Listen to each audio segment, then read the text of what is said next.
My story begins in 1966, August 29th at 4:30 p.m. I was born to the most wonderful matriarch I have ever known, the late Priska, and the legend himself, the late Mwalimu Samson. I was born when it was raining, and that is why I was named Nafula. My name is Roslyn Nafula Wechuli. Welcome to my story. So, Mom, I believe what you're trying to tell us is at the end, when Auntie was passing, she passed on as a childless woman. Biologically, she did not have any children of her own, right? Yes, that's right. Okay. Yes. You may continue telling Correct. us more about that.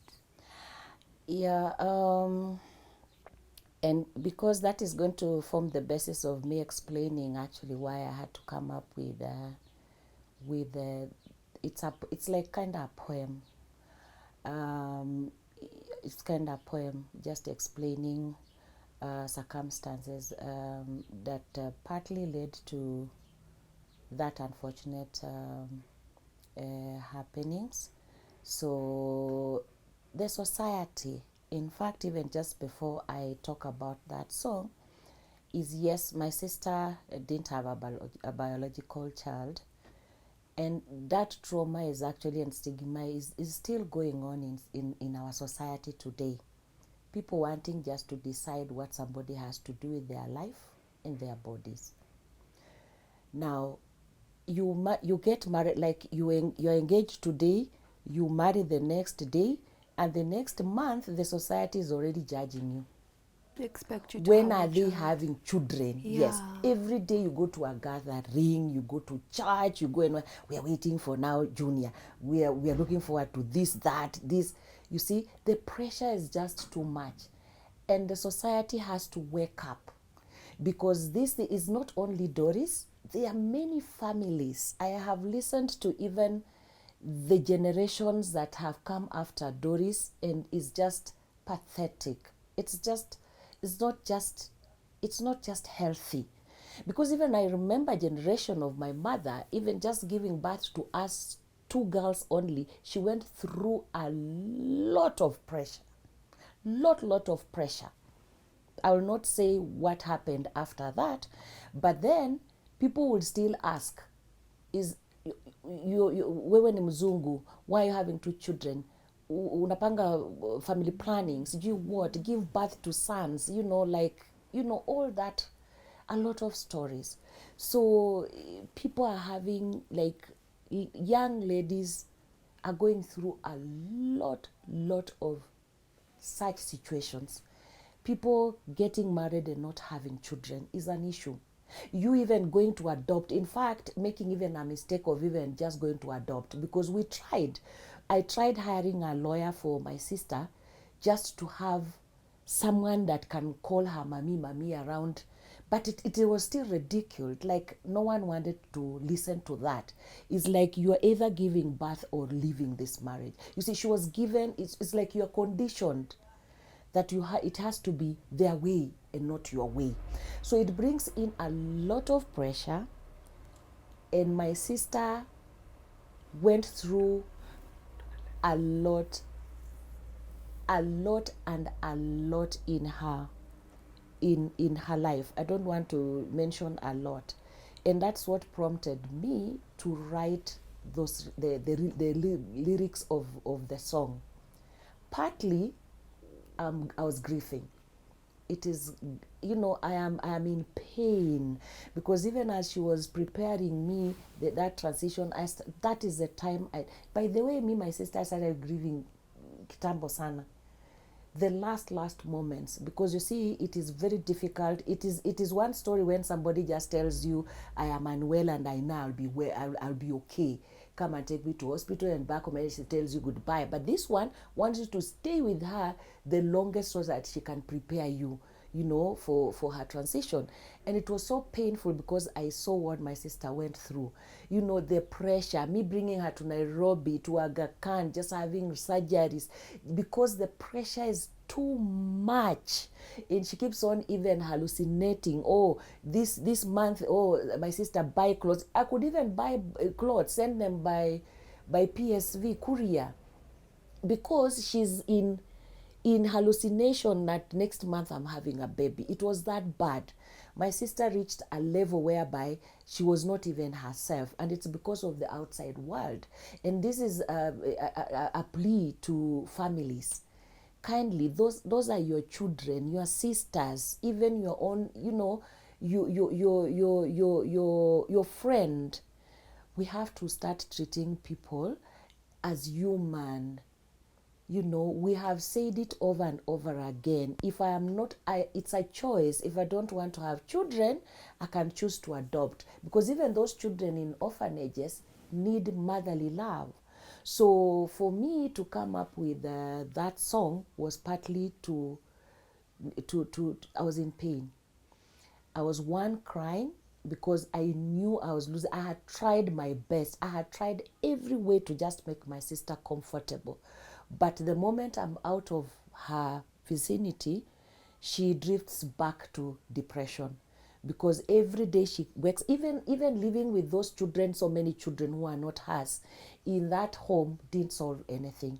It's like she had drifted in a state whereby it was of no return, and that is what actually finished her up to the last moment. And I was in pain. I was feeling the pain for her. Even at one time, I actually had done my will and said, if today I died, my children should be given to her, just to make her feel comfortable. But she kept on telling me, I think in one word you're telling me, you don't know what you're talking about. What of if I go before you? So that song, it has so many lessons. It is in many parts. Part 1, I am mourning. Part 2, it is a lesson to many that people can choose the life they want to live, whether you are single or you're married. And then 3 is just trying to, comfort. It's like having hope that, some of these we call them what, methods or ways of helping women who can't have children can be made available and affordable, so that people don't go through this trauma, because we lose so many people. If it's not depression, it's death.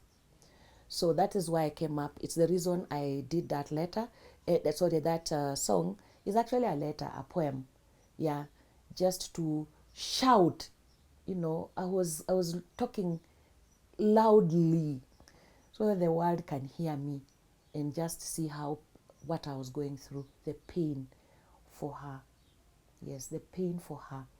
And losing her was not the right. If she died maybe a natural death or even by accident, it would have made me heal quickly. But just somebody dying because of a situation, it hurts really bad, really, really bad. Yeah, and I just couldn't get off me.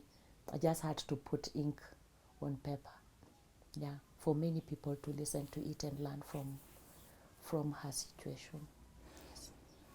Okay, thank you so much for sharing who Auntie was when she lived, what she went through, and how her story is so important, especially to families, to mothers like you who have daughters, to women out there who are still fighting for women's reproductive rights, the rights to be able to choose how you bring children to the world. I feel like Auntie's story, she lived to tell a very powerful story, and we are grateful for how she lived. Even though most of it was sad, we still mourn and we grieve for that part, but we are grateful that she opened our eyes to what she was supposed to. So thank you so much for that. And to listen to that song, we're going to attach it right here on top of the video, so that people can listen to Auntie's song. It's in Luya, but there will be a translation for you to be able to understand what the song is about. So, okay. Thank you, Mom. You're welcome. Now, so now we've listened to your sister, but when you began your story, you mentioned the late when you were referring to both your mom and your dad. Yes. Please, now at this juncture, kindly let us know, during even when you lost your sister, did you have both your parents alive at that time?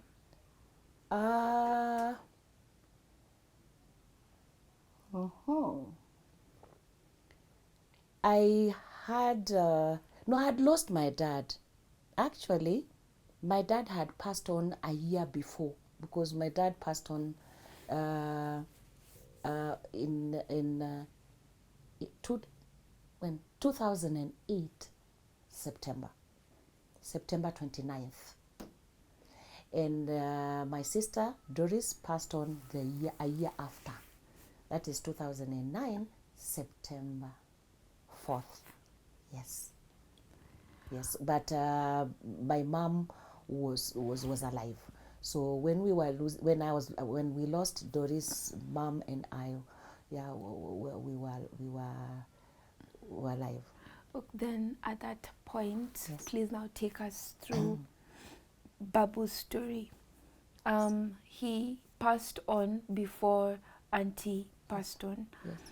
So who was he when he was alive? Please feel free to say his names, because you're very proud of his beautiful many names, and then tell us why you call him a legend, why you refer to him as a legend. Okay. Yeah. Dad is a very special human being to me. Now, my dad, full names. Mwalimu Samson Dwayne Masinde Wabwile Kubasu Wechuli. Now, the guy has, it's a whole mouthful. Yeah, there's are many names. And to him himself, he called himself in quotes Ohwanamalua. What does that meaning mean? the son of Namalua. Namalua is her mother, my grandma, the most tallest woman, fierce, from the mountains, and not central, Mount Elgon. Tallest, fierce, yes. So when he says that, you know that the lion has arrived. Yes, mostly when he mentions that. And why do we say, who was Samson? My dad, the first scholar in his village, that's the guy who was schooled, most schooled in the village where he came from. The first gentleman who was picked up by the missionaries, then from England, yes, the Bradley family. And the first black scholar who put on a tie, a shirt, and a short socks, shoes, and spoke very fluent English at a very early age. And actually they noticed him, they noticed him from, out of the village. He was actually handpicked. And my dad was sharp. That guy was so sharp. I was told when I was very young, he would actually walk into class and just teach without a book. Oh, wow. Oh, yes. The guy was sharp. Music, he would read music. I still keep some of his instruments. I think I have kept one still to date. And Dad was sharp. He was really sharp. And why I think I say he's a legend through and through. My dad has, he took, in fact, his old old school students way from why is a legend. The guy was headed was a deputy in Chesamisi High School, Western Province. He did the French school Kamsinga, deputy there. He went to another school in Teremi. He did Chebusi. He did Kivaiwa. He did Koru as a principal in Kisumu. He has done so many schools. That guy did so many schools. And everywhere he went, his deeds follow him. We have old students. Some are governors now. Others are principal secretaries now. Some are in some offices, known offices. I don't even want to mention their names. There are big, big names behind this guy. And they can actually tell you. Some will comment. Yeah, some will come here and comment. He was a no-nonsense scholar. If he was, and he was, like, let me give an example, because then I saw it with my own eyes. When he was in the French school Kamsinga, he would even box students. If you are indisciplined, he doesn't have to get a cane. You get it there and then. And they were happy because they were shaped to the men they are today, because I know they will comment here, because some of them are in big offices and they know that it was because of your dad that we are who we are today. And even us now growing up, I am so grateful, because starting school at my early age, it shaped me well. Yeah, because during those days in the village, not so many people wanted to go to school, but as we were hungry for education, and Dad gave us a very good foundation. And that foundation is, can you imagine a small baby during those days? I am a toddler, and I am eating English, like I'm eating my food. So that was something that one can write home about. Yes, and even just the things he did in schools. Yeah, the discipline in those schools. I don't think any school he worked in, there was ever any issues with discipline. I didn't even hear there were strikes. Yes, because he picked up even from the missionaries who gave him, who picked him and groomed him and mentored him, where he was placed. I think they had so much faith in him, because he picked even some of the good, what should I say, the qualities, yeah, of becoming a good scholar. And then finally, my dad did not give up in pursuing his further studies. In his old age, guess where he went? The University of Nairobi, at his old age.